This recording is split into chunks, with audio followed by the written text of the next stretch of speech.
मैं भी उन लोगों में से हूं जो मीडिया और सियासतदानों के बयानात से मुतासिर होकर बड़े अरसे तक यही समझते रहे कि दुनिया में पाकिस्तान के दो ही दुश्मन हैं, एक भारत और दूसरा IMF। भारत के साथ दुश्मनी की वजह तो समझ आती है कि हर रियासत को खुद को मुत्तहिद और अपने लोगों को काबू में रखने के लिए एक तगड़े दुश्मन की जरूरत होती है कि लोगों को इससे डराकर टैक्स लेकर इन पर हुकूमत की जाए। चले पाकिस्तान और इंडिया तो हमसाए हैं, हमारे बॉर्डर सांझे बल्कि मुतनाज़े हैं, लेकिन अमेरिका तो रूस का हमसाया नहीं कि इनके सरहदी मसाइल ये झड़पें हों, मगर दोनों दहाइयों से दुश्मनियां निभा रहे हैं। चीन और अमेरिका भी एक दूसरे से हजारों मील दूर वाक़ हैं, लेकिन इनकी दुश्मनी भी पाकिस्तान भारत से कम नहीं।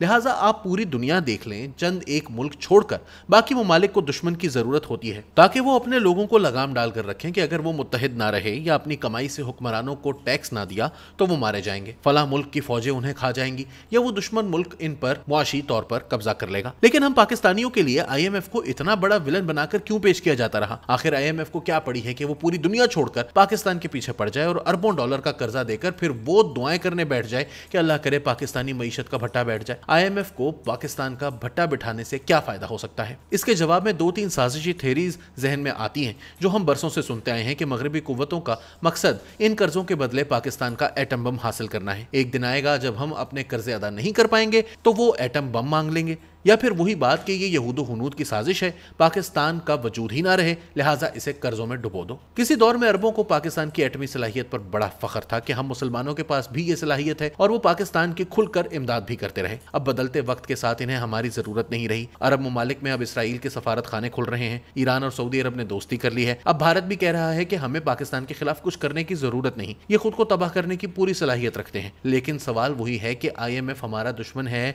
या हमारे हुक्मरानों और ब्यूरोक्रेट्स को अपनी नालायकियों और करप्शन को छुपाने के लिए एक पंचिंग बैग की जरूरत थी और अवाम का रुख उसकी तरफ कर दिया कि देखें IMF हमारा दुश्मन है, हम तो बहुत अच्छे हैं। लेकिन IMF हमें वो काम करने पर मजबूर कर देता है जिसकी वजह से हमें मजबूरन बिजली, गैस, पेट्रोल और डीजल की कीमतें बढ़ाना पड़ती हैं। हम क्या करें, IMF मजबूर करता है। अब IMF क्या सोचता है? वो कहते हैं कि आप हमारे पास डॉलर्स मांगने उस वक्त आते हैं जब आपके पास डॉलर खत्म हो जाते हैं। दुनिया आपके साथ बिजनेस नहीं करना चाहती, आप डिफॉल्ट होने जा रहे हैं, आपकी एक्सपोर्ट्स इस काबिल नहीं रहती कि मुल्क की जरूरियात को पूरा कर सकें।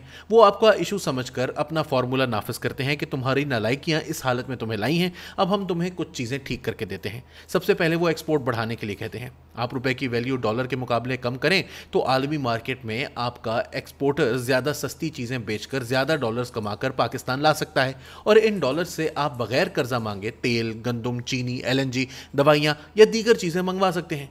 दूसरे IMF कहता है आप जिस कीमत पर दुनिया से तेल, गैस, बिजली, पेट्रोल खरीद रहे हैं इसी कीमत पर बेचकर सबसे टैक्स इकट्ठा करें। इनका कहना है कि पाकिस्तान में हजारों नहीं तो सैकड़ों गाड़ियां तो गैर मुल्की सफारत खाने इस्तेमाल करते हैं। जब आप फी लीटर 10-20 रुपए पेट्रोल सस्ता बेचते हैं तो इसका फायदा वो सफारत खाने भी उठाते हैं जिन्हें इससे फर्क नहीं पड़ता कि पेट्रोल 200 रुपए है या 250 रुपए। इस तरह इस मुल्क में हजारों अरबपति हैं, इन्हें भी आप सस्ता पेट्रोल डीजल दे रहे हैं और जो टैक्स इस पेट्रोल डीजल से इकट्ठा हो सकता है वो भी जाया जाता है। इस तरह पाकिस्तान के कोने कोने में बैंकों की हजारों ब्रांचेस हैं जहां गाड़ियां हैं। आप इन बैंकों को भी सस्ता तेल दे रहे हैं। वो बैंक जो सालाना 1 खरब तक मुनाफा कमाते हैं, जो अरबपति लोग हैं वो भी 200-250 रुपए पर सस्ता तेल खरीद रहे हैं और एक मोटरसाइकिल वाला भी। ये कहां का इंसाफ है? जिस बड़े आदमी से आपने तेल पर टैक्स इकट्ठा करना है उसे सब्सिडी दे रहे हैं। इस पर आप कहते हैं कि अगर तेल सस्ता ना किया या कैश सब्सिडी ना दी तो हमारे मोटरसाइकिल, छोटी गाड़ी वाले मुतासिर होंगे। लेकिन IMF कहता है कि आप पेट्रोल डीजल इस कीमत पर बेचो जिस पर खरीदा है ताकि आपको अरबों रुपयों की सब्सिडी ना देनी पड़े। हाँ, जब सबसे टैक्स इकट्ठा कर लो तो फिर आप टारगेटेड सब्सिडी दो। आप गरीबों की फहरिस्तें बनाओ, इन गरीबों को हर माह 20-30 हजार देकर इस ज्यादा कीमत का असर न्यूट्रल कर दो और साथ में यूटिलिटी स्टोर कॉर्पोरेशन में गरीबों के लिए आटा, चीनी, दालें, तेल या खाने पीने की चीजों पर सब्सिडी दे दो। कभी आपने सुना कि IMF ने बेनजीर इनकम सपोर्ट प्रोग्राम या एहसास प्रोग्राम या यूटिलिटी स्टोर्स पर सस्ती चीजें या गरीब लोगों को हर माह कैश देने पर रोला डाला हो? हालांकि ये भी तो सब्सिडी का एक तरीका है। आखिर क्या वजह है कि IMF तेल, डीजल, बिजली, गैस पर सब्सिडी का दुश्मन है लेकिन इसे 200 अरब उठाकर कैश की शक्ल में लोगों में बांटने पर एतराज नहीं है? वजह बड़ी वाज़ेह है।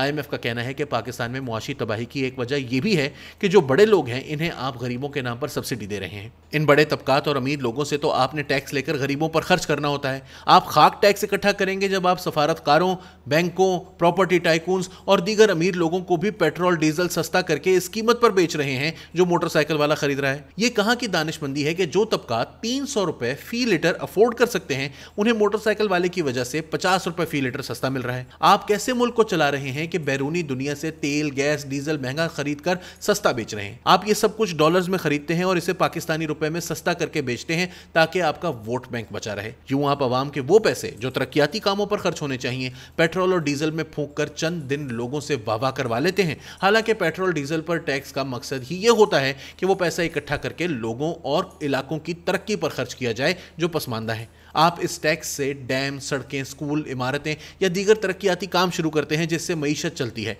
लोगों को रोजगार मिलता है। लेकिन आप क्या करते हैं? आप तरक्याती फंड उठाकर पेट्रोल डीजल सस्ता करके 1-2 माह में फूंक जाते हैं। जारी है।